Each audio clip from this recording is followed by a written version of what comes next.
하나님 아버지 감사합니다. 열왕기하 16장을 통하여서 누구를 의지하는가 하는 제목으로 말씀을 전하고자 합니다.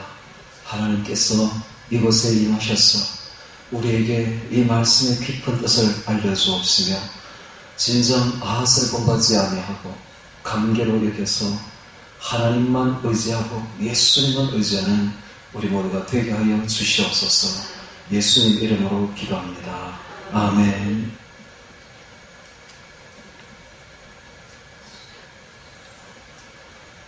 열왕기하 16장을 통해서 누구를 의지하는가 하는 제목으로 말씀을 전하겠습니다. 열왕기하 16장에는 아하스라는 왕이 나오고 있습니다. 이 아하스 왕은 도무지 하나님을 의지하지 않았던 사람입니다. 얼마나 의지하지 않는지, 얼마나 하나님을 멸시하고 눈에 보이는 아수로만 의지했던 사람이죠.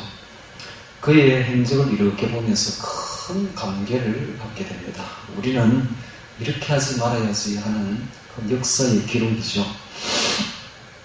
도대체 이 아하스가 얼마나 하나님을 의지하지 않았는지를 오늘 보게 될 것인데, 이 모습을 보고 있으면 이것이 다름 아닌 바로 우리의 모습이라는 사실을 깨닫게 됩니다. 우리 역시 세상의 근심과 걱정 앞에서 이와 같이 흔들렸고 지금도 흔들리고 있으면 그렇지 않습니까? 그 모습이 다름 아닌 바로 우리의 모습이라는 사실이죠.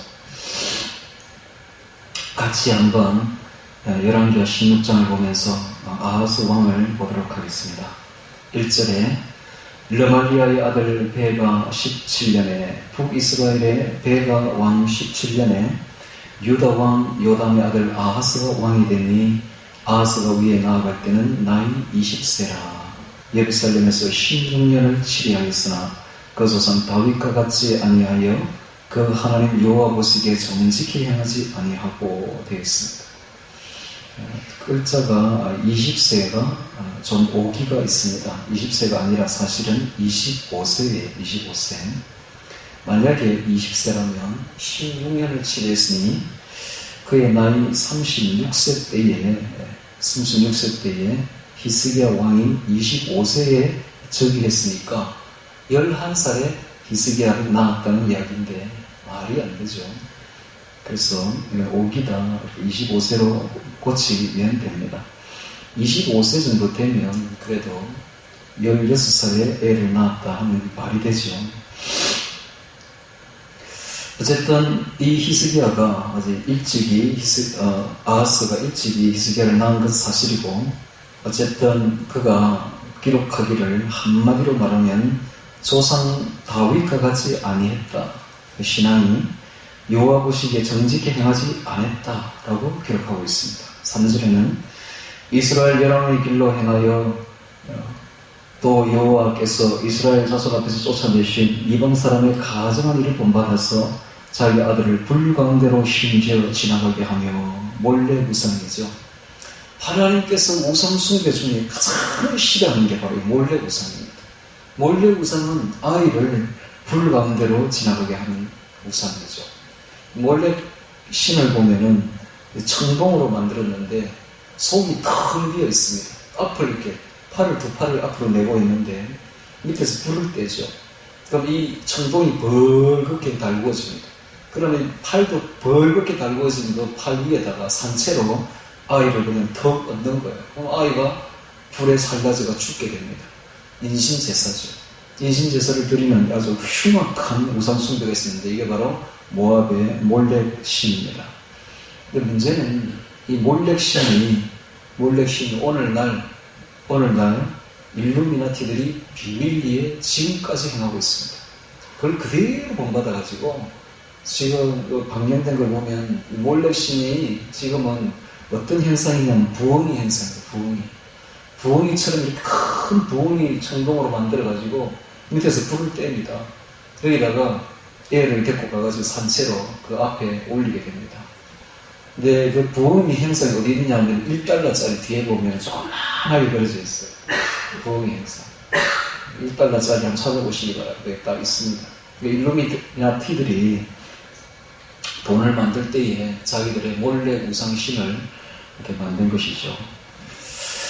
어쨌든 그 몰래신은 없어지지 아니하고 지금까지 내려오고 있는데, 하나님이 가장 싫어하고 가장 가정이 여기는 신이 바로 몰래 우상인데, 이걸 세상에 행해서 하나님이 만드신 것, 아이의 생명을 여기서 바치게 했던 것입니다. 지나가게 하고, 4절에 또 산단과 작은 산 위와 모든 푸른 나무 아래서 모든 맹산 대천 아래서 제사를 드리며 분향하였더라. 이때에 아람 왕 르신과 이스라엘 왕 르마리아 아들 베가가 예루살렘에 올라와서 싸우려 하여 아하스를 에워쌌으나 되어 있습니다. 자, 이들은 반아수르 동맹에 참여할 것을 요청했었는데, 아수르 왕을 의지하였던 이 아하스는 그들의 요청을 거절했기에 그들이 침공에 들어오고 있었지요. 자, 이때의 상황을 갈피를 끼우고 보도록 하겠습니다. 이사야서 7장을 봅니다. 이사야서 7장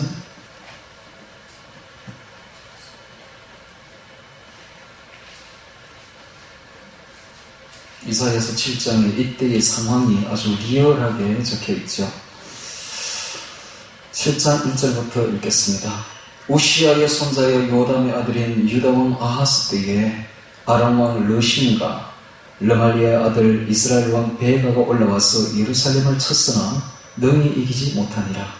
혹이 다윗 왕에 구하여 가로되, 다윗 집에 구하여 가로되, 아람이 에브라임과 동맹하였다 하였으므로 왕의 마음과 그 백성의 마음이 살림이 바람에 흔들림같이 흔들렸더라. 마음이 충격을 받은 걸 어떻게 이렇게 표현을 이렇게 잘할까요? 그 왕의 마음이, 아하스 왕의 마음이, 또 백성들의 마음이 마치 살림이 바람에 흔들림같이 충격을 받아 막 흔들리고 있었더라. 이 표현이 누구의 표현이냐? 바로 우리 마음의 표현이죠. 우리가 그렇지 않습니까? 살다가 보면 조그만 경제적인 어려움을 와도 아이고 어쩌나 하면서 걱정이 태산이죠. 마치 살림이 바람에 흔들림과 같이 흔들리고 있습니다. 하나님을 의지하지 못합니다. 그럴 때에 세상 세력을 의지하려고 합니다. 세상 사람을 의지하려고 해요. 세상의 큰 단체를 의지하려고 하고, 어떻게 눈에 보이는 사람만 의지하려고 하는 것이 우리의 모습이 아닙니까? 그런데 그 사람들이 우리에게 무슨 도움을 줄 수 있습니까? 오히려 우리를 낭패만 시킬 뿐 아무런 도움도 주지 못하는 걸 지나보면 아는데, 사람인지라 보이지 않는 하나님은 뒷전이고 보이는 사람이 그냥 더 우선이라. 그 모습, 이 모습이 누구의 표현입니까? 자세히 보세요. 우리 마음의 표현입니다. 우리 늘 그렇게 했었잖아요. 우리는 그랬잖아요. 우리도 아하스와 같이 조금만 어려움만 와도 마음이 살림이 바람에 흔들림같이 흔들립니다. 조금만 환란이 다가와도 우리 역시 그렇잖아요. 이럴 때는 어떻게 해야 될까요? 오늘 제가 같이 기도하면서, 산길을 걸으면서 기도하면서, 하나님, 아하스가 아닙니다. 바로 제 마음입니다. 제 마음. 나도 그렇습니다. 하나님, 이럴 때는 어떻게 해야 됩니까? 어떻게 해야 됩니까? 라고 기도했더니 예수님께서 말씀하셨어요. 그럴 때는 기도해라. 기도해라. 그럴 때는 기도해라. 그럴 때는 나를 받아들여라. 나를 받아들이면 너의 마음속에 내가 평안으로 채워주마. 우리가 흔들릴 때는, 마음이 흔들릴 때는 여러분 기도하세요. 기도해서 예수님을 받아들이세요. 그러면 예수님이 우리 속에 들어오시면 마음이 평안해집니다. 할렐루야. 마음이 평안으로 가득 찹니다. 내가 주는 평안은 세상이 주는 것 같지 아니하니라. 하나님의 평안으로 가득 차게 될 때에 더 이상 세상 근심 걱정은 사라집니다. 우리가 왜 세상 근심 걱정으로 마음이 살림이 마치 바람에 흔들림같이 흔들렸는가 하면 기도하지 않았기 때문이요. 예수님을 받아들이지 않았기 때문입니다. 예수님을 받아들이십시오. 히브리서 11장 3절에는 이런 말이 있습니다. 보이는 모든 것들은 나타난 것으로 말미암아 된 것이 아니니라. 우리가 이 보이는 세상 모든 것이 하나님의 말씀으로 지어진 줄을 아니 나타난 것은 보이는 것으로 말미암아 된 것이 아니라 보이는 것을 너무 의지하지 마세요. 보이는 것은 현상에 불과하고 진짜 실체는 보이지 않는 하나님입니다. 할렐루야. 모든 문제의 열쇠는 하나님이 쥐고 있습니다. 그 하나님만 받아들이고 평안한 마음만 받아들이면 나머지는 저절로 해결됩니다. 문제의 핵심은 바로 하나님께 있었던 것입니다. 그러므로 보이는 것에 허둥지둥 달려가지 마세요. 마음이 더 산란해지고 더 살림이 바람에 흔들린 것이 흔들리게 되어 있습니다. 아하스는 불행히도 기도할 줄을 몰랐습니다. 그는 예수님을 하나님을 받아들일 줄을 몰랐던 겁니다. 주의 말씀을 받아들이고 그 평안을 받아들였더라면 그가 의연히 대처할 수가 있었는데 그는 믿음이 불행히도 없었던 거예요. 그러니까 보이는 것만 쫓아갈 수밖에 없는 겁니다. 보이는 사람만, 세력만 쫓아갈 수밖에 없는 거예요. 당시에 가장 큰 세력이 아수르였습니다. 그래서 아하스는 아수르만 쫓아가는 것입니다. 이 모습이 오늘 우리 현대인의 모습이요. 바로 우리의 모습이 아니겠습니까? 3절에 보겠습니다. 때에 여호와께서 이사야에게 이르시되 너와 내 아들 스알야숲은 윗못 끝 세탁자의 큰 길에 나가서 아하스를 만나 그에게 이르기를 너는 삼가며 종용하라. 종용하라, 조용히 하라. 잠잠하고 신뢰하라. 두려워하지 말아라. 잠잠히 신뢰하라. 너는 삼가며 종용하라. 너는 왜 삼가며 했을까요? 바람이 마치 살림이 바람에 흔들림 같이 흔들리며 이리저리 막 아수르를 찾아서 흔들리고 있었기에 너는 삼가며 이런 말을 합니다. 삼가며 조용히 해라. 잠잠히 하나님을 신뢰해라. 이사야서 30장 15절에 말씀하시기를 주 여호와 이스라엘의 거룩한 자가 말씀하시되 너희가 돌이켜 안연히 처하여야 구원을 얻을 것이요 잠잠하고 신뢰하여야 힘을 얻을 것이거늘 너희가 원치 아니하고 이런 말이 있습니다. 문제가 터졌을 때는 우리 마음이 흔들릴 때는 여러분 마음이 계속 흔들리면 안 됩니다. 아무런 해답도 없습니다. 그럴 때는 돌이켜 안연히 처하여야 구원을 얻습니다. 그럴 때는 잠잠하고 하나님을 신뢰하여야 힘을 얻습니다. 이것이 비결입니다. 잠잠히 주님을 신뢰해야 되는데 그렇게 하지를 못했던 겁니다. 그래서 너는 삼가며 종용하라 라고 말하고 있습니다. 아람 왕 러신과 르말리아 아들이 심히 노할지라도 연기나는 두 부지깽이 거루트기에 불과하니 두려워 말며 낙심치 말라. 하나님이 볼 때는 눈에 보이는 그 북이스라엘과 아람 왕이 괜히 겁이 날 것처럼 그래 보일지 몰라도 그 내가 볼 때는 연기나는 두 부지깽이에 불과하다. 연기나는 두 부지깽이는 그 타다만 부지깽이 아닙니까? 좀 있으면 다 불타버릴 아무것도 아닌 그것에 불과하니까 두려워 말며 낙심치 말라라고 말하고 있습니다. 자, 오늘 이 세계를 보십시오. 이 세계도 그와 똑같습니다. 우리 눈앞에 보이는 이 모든 현상들이 다 연기나는 두 부지깽이에 불과한 거예요. 오늘 제가 길을 걷다 보니까 거기가 좀 추웠는지 고드름이 막 이렇게 밀려 있었습니다.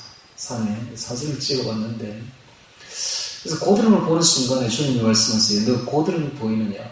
예, 고드름이 보입니다. 지금이 너 봄이지 않느냐? 저 고드름은 조금 있으면 다 없어질 것들이다. 마치 연기나는 두 부지깽이와 같이 조금 있으면 다 없어질 것들이다. 금방 사라질 것이다. 그런데 꼭 그 고드름을 보니까 마치 한겨울인 것처럼 보입니다. 그런데 지금 때는 늦봄이에요. 며칠만 있으면 저거 다 없어질 것들. 그와 같이 지금 이 세상도 저 고드름과 똑같느니라. 눈에 보이는 이 세상이 아무리 휘황찬란하고 멀리 갈 것 같고 오래 갈 것 같지 몰라도 머지않아 이 세상은 다 없어지고 마느니라. 그러므로 눈에 보이는 것을 너무 의지하지 말아라. 연연해하지 말아라. 이 모든 것은 다 연기나는 두 부지깽이에 불과하느니라. 주님께서 말씀하셨습니다. 오늘 우리가 이 세상을 살다가 너무 경제적인 문제에 너무 흔들리지 마세요. 이 모든 경제적인 문제들은 다 없어집니다. 이제 눈에 보이는 이 세상은 다 없어질 것들입니다. 눈에 보이지 아니하는 주님을 믿으세요. 할렐루야. 주님은 7년 환란 뒤에 이 세상에 천년 왕국을 세우실 것이며, 그리고 영원한 천국이 우리를 기다리고 있습니다. 눈을 멀리 들어서 어리석게 현상만 보지 마시고 그 너머에 있는 무한한 하나님의 세계를 바라보시기 바랍니다. 할렐루야. 머지않아 봄이 오듯이 머지않아 주님의 세계가 이 땅에 도래할 것입니다. 5절에 보겠습니다. 아람과 에브라임 왕과 르말리의 아들이 악한 꾀로 너를 대적하여 이르기를 우리가 올라가 유다를 쳐서 그것을 고나게 하고 우리를 위하여 그것을 파고 다부엘의 아들을 그 중에 세워 왕을 삼자 하였으나 주 여호와의 말씀이 이 도무가 서지 못하며 이루지 못하리라. 대저 아람의 머리는 다메섹이요 다메섹의 머리는 르신이며 에브라임의 머리는 사마리아요 사마리아의 머리는 르말리아의 아들이라도 65년 내에 에브라임이 패하여 다시는 나라를 이루지 못하리라. 만일 너희가 믿지 아니하면 정령이 굳게 서지 못하리라 하셨다 할지니라. 이 말씀이 아하스 저기 2년에 선포되었는데 정확히 65년이 지나는 날 아술 바닐팔이 저기에서 유민정책으로 북이스라엘을 완전히 멸절시켜버리고 맙니다. 10절에 여호와께서 또 아하스에게 일러 가라사대 너는 내 하나님 여호와께 한 징조를 구하되 깊은 데서든지 높은 데서든지 구하라 그랬습니다. 하나님이 정말 이 아하스에게 믿음을 돈독해 주려고 끝까지 기회를 줍니다. 너는 뭐든지 구해봐라. 무슨 기적이든지 구해봐라. 내가 다 시행해 주마 하면서 하나님을 믿기를, 세상을 의지하지 말고 하나님을 믿기를 이렇게 기회를 주는 거예요. 그러니 어떻게 되겠습니까? 아하스가 예 하면서 징조를 좀 구했으면 얼마나 좋았겠습니까? 그 좋은 기회까지 다 놓쳐버리고 맙니다. 12절에 아하스가 가로되 나는 구하지 아니하겠나이다. 나는 여호와를 시험치 아니하겠나이다 한지라. 매우 신앙적인 체하면서 하나님의 제의를 피하고 맙니다. 왜냐하면 그는 눈에 보이는 아술의 힘을 의지하기로 마음먹었기 때문입니다. 이 말은 이제 하나님을 믿지 않겠다는 완전히 불신앙의 결심이었습니다. 13절에 이사야가 가로되 다윗의 집이여 청컨대 들을지어다. 너희가 사람을 괴롭게 하고 그것을 작은 일로 여겨서 또 나의 하나님을 괴로우시게 하려느냐. 믿음이 없는 게 하나님은 괴로운 겁니다. 우리가 믿음을 가지지 않는 것이 하나님은 너무너무 괴롭다는 거예요. 반대로 우리가 믿음을 가지면, 하나님을 믿는다면 하나님은 너무너무 기뻐하십니다. 할렐루야. 오늘 부모가 괴로운 게 뭐냐? 자녀들이 믿음이 없을 때 괴로운 겁니다. 정말 그만큼 괴로운 게 없어요. 마찬가지 오늘 우리가 믿음만 가지면 하나님이 우리를 너무나 기뻐하시는데 믿음이 없다면 하나님이 괴로운 것입니다. 나의 하나님을 괴로우시게 하려느냐. 14절에 그러므로 주께서 친히 징조로 너희에게 주실 것이라. 네가 징조를 구하지 않으니까 내가 친히 주마 징조를 하면서 한 처녀가 잉태하여 아들을 낳을 것이요 그 이름을 임마누엘이라 하리라. 아니 처녀가 어떻게, 남자도 알지 못한 처녀가 어떻게 아들을 낳겠습니까? 그 이름을 임마누엘이라 하리라. 이것은 바로 예수님을 말합니다.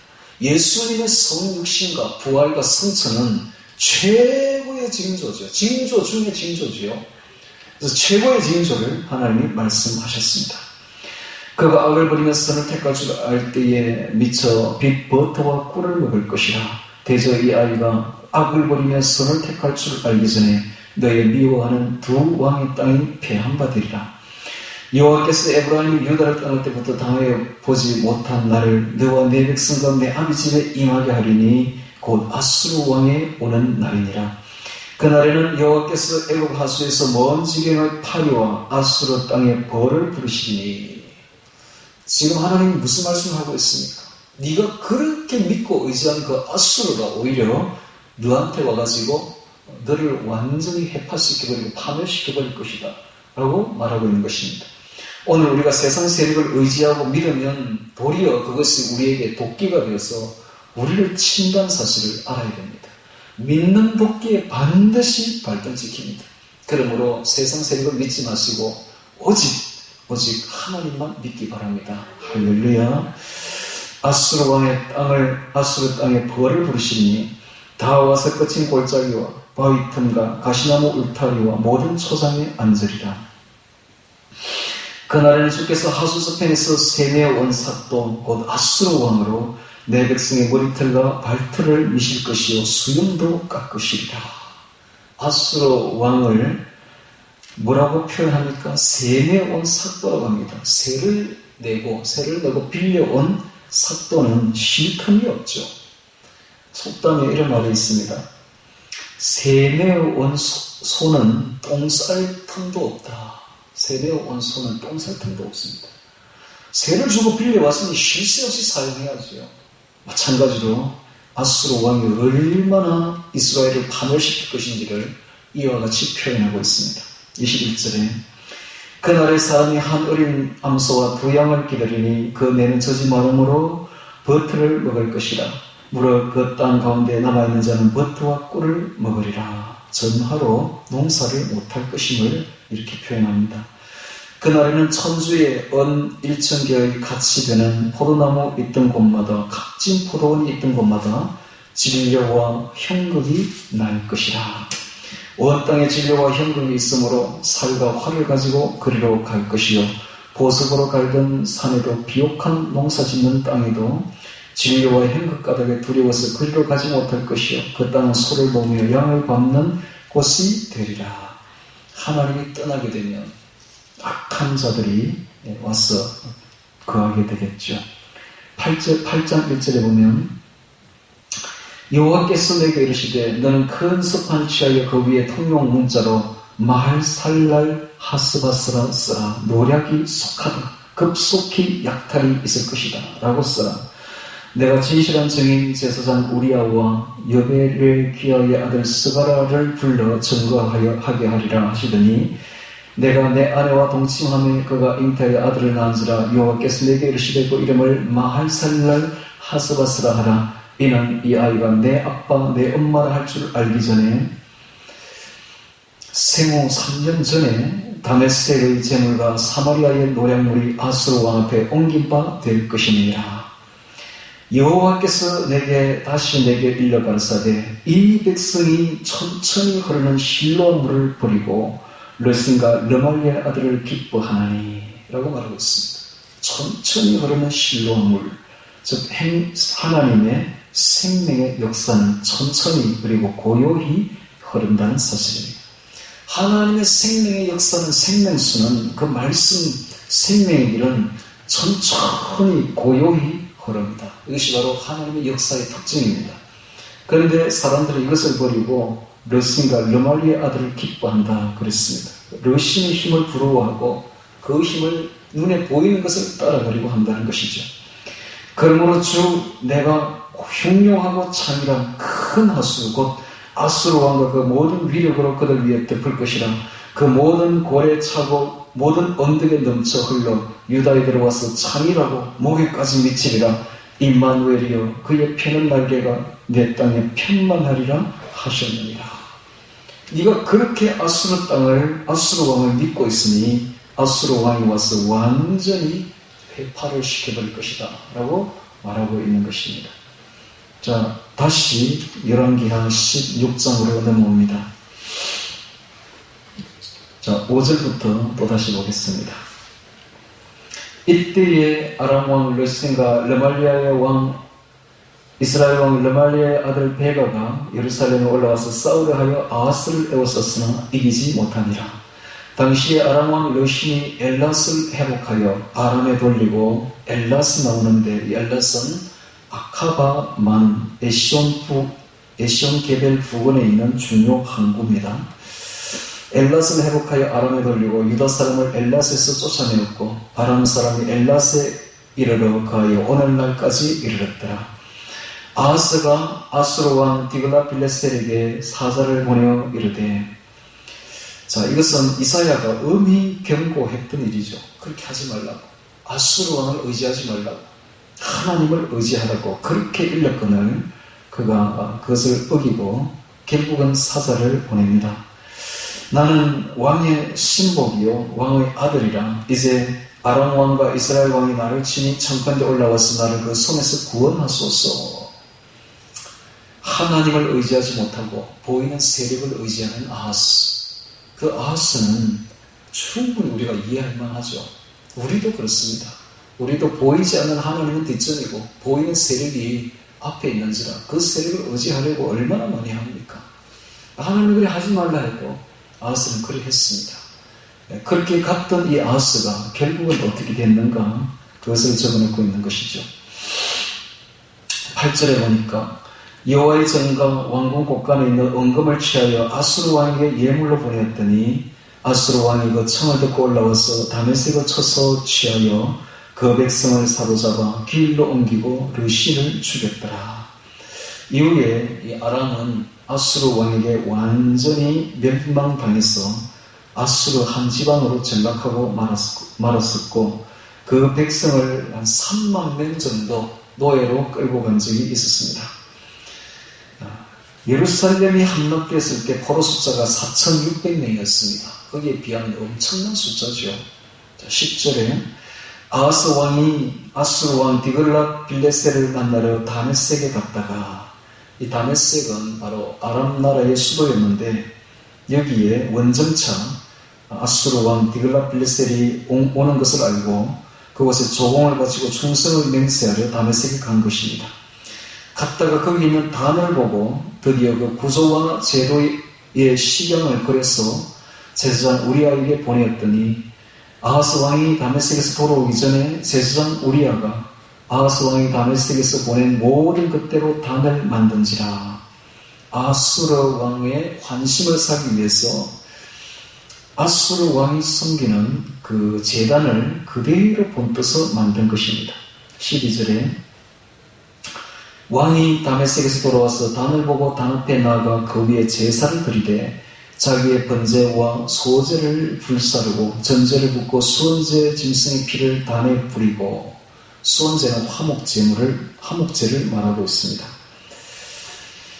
자, 이 아하스 왕이 이방을 의지하더니 결국은 우상 숭배를 하고 있습니다. 우상의 제단을 만들고 하나님의 제단을 치우고 그 제단에다가 우상의 제단을 만들어 놓고 거기에 우상 제사를 드리고 있네요. 결국 무엇을 뜻합니까? 세상과 짝하는 것은 결국은 우상 숭배로 이어진다는 것입니다. 그걸 알아야 됩니다. 하나님을 버리고 세상과 짝하는 것은 결국은 우상 숭배로 이어지게 되는 것입니다. 자, 그 결과는 바로 하나님의 진노요 무서운 심판임을 알아야 됩니다. 14절에 또 여호와의 곧 전 앞에 있는 놋단을 옮기되 이 놋단이 바로 번제단입니다. 번제단을 치워버립니다. 그 번제단 자리에 우상제단을 세우게 되죠. 새 단과 여호와의 전 사이에서 옮겨다가 그 단 북편에 두니라. 번제단을 북쪽 구석에다가 치워버리게 되는 것이죠. 아하스 왕이 제사장 우리에게 명하여 가로되 아침 번제와 저녁 소제와 왕의 번제와 그 소제와 모든 국민의 번제와 그 소제와 전제를 다 이 큰 단 위에 불사르고 또 번제물의 피와 다른 제물의 피를 다 그 위에 뿌리고 오직 놋단은 나의 물을 이래만 쓰게 하라. 나의 물을 이래만 쓰게 하라. 즉 왕의 개인 용도로만 번제단을 쓰고 더 이상 공적으로 사용하지 말아라. 결국 번제단의 사용 금지 명령을 내린 것입니다.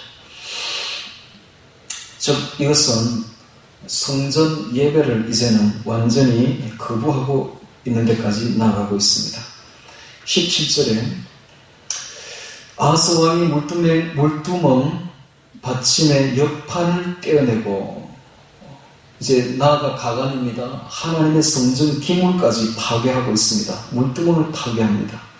물두멍을 그 자리에서 옮기고 또 놋바다를 놋소 위에서 내려다가 돌판 위에 두며 솔로몬 왕이 만들었던 그 거대한 놋바다를 놋소 위에서 12마리의 놋소 위에서 떼어가지고 내려놓습니다. 즉 놋바다도 파괴합니다. 물두멍도 파괴하고 녹바다도 파괴하는 이런 엄청난 일을 하고 있습니다. 18절에 또 안식일에 쓰기 위하여 성전에 건축한 낭실과 성전에 건축한 낭실은 성전 예배에 참가하는 왕의 의자입니다. 왕의 의자를 치우게 됩니다. 즉 이제는 더 이상 왕이 하나님 앞에 예배를 드리지 않겠다는 의지를 그대로 표명하고 있는 것입니다. 즉 하나님 섬기는 제사를 이제 거부하겠다는, 노골적으로 하나님을 거부하겠다는 의사를 그대로 보이고 있는 것이죠. 왕이 밖에서 들어가는 낭실은 왕이 성전으로 들어가는 출입문입니다. 이 출입문은 왕만이 가는 곳인데 그것을 치우게 됩니다. 아수르 왕을 인하여 여호와의 전에 옮겨 세웠더라. 즉 아수르 왕의 그 환심을 사기 위해서 왕이 성전 제사를 거부하고 있는 것입니다. 자, 19절에 아하스의 그 남은 사적은 유다왕 역대지략에 기록되지 아니하느냐. 아하스가 그 열조와 함께 자매 다윗성이 그 열조와 함께 장사되고 그 아들 히스기야가 대신하여 왕이 되니라. 이로써 이 아하스 왕은 완전히 하나님을 거부하는 왕으로 전락하고 말았습니다. 문제는 이 아하스가 왜 이렇게 되었냐는 이야기입니다. 그것은 누구를 의지하느냐에 달려있습니다. 오늘 우리가 어떤 문제가 터졌을 때에 누구를 의지하느냐에 따라서 이렇게 큰 차이가 나버린다는 사실이죠.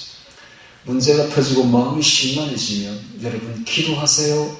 기도해서 예수님과 대화하세요. 예수님은 우리의 심란한 마음을 마음속에 너희 평안으로 채워주실 수 있습니다. 할렐루야. 우리의 마음이 어렵고 힘들고 삶이 바람에 흔들리는 것 같이 흔들릴 때는 기도하시기 바랍니다. 기도해서 예수님을 부르세요. 예수님 도와달라고 부르세요. 그러면 예수님이 찾아오셔서 우리에게 평안으로 채워주실 것입니다. 할렐루야. 어렵고 힘든 환난이 다가올 때도 예수님께 도망가세요. 유혹이 다가올 때도 예수님께 도망가야 됩니다. 여러분, 유혹도 마찬가지예요. 물질의 유혹이 다가오거든 예수님을 부르시고 예수님께 다가가서 예수님께 피하면 됩니다. 이승의 유혹이 다가올 때도 마찬가지예요. 이승의 유혹이 다가올 때도 여러분 예수님께 도망가세요. 예수님이 피할 것입니다. 권세의 유혹이 다가올 때도 예수님께 도망가야 됩니다. 무슨 일이 터지더라도 우리는 예수님을 찾아야 되고 예수님께 도망가야 돼요. 주의 날개 그늘 아래 들어가 숨으세요. 거기가 제일 안전한 곳입니다. 할렐루야.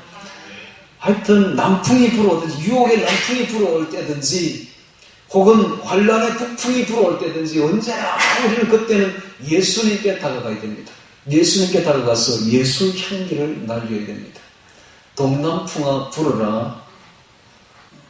서북풍아 불어오너라. 서북풍에 환란의 칼바람이 불어오든지 동남풍에 유혹의 바람이 불어오든지 가스에 찔린 백합화가 향기를 날리듯이 우리는 예수 향기를 날려야 되는 것입니다. 할렐루야. 환란이 다가올 때는 예수님 품에 안기세요. 예수 날개 아래 들어가야 됩니다. 유혹의 남풍이 불어올 때도 예수님께 도망가야 돼요. 거기 붙잡혀 있으면 우리 멸망합니다. 그러므로 예수님을 찾아야 됩니다. 그러면 흔들리는 우리 가슴에 예수님께서는 무한한 평안으로 임재하실 것입니다.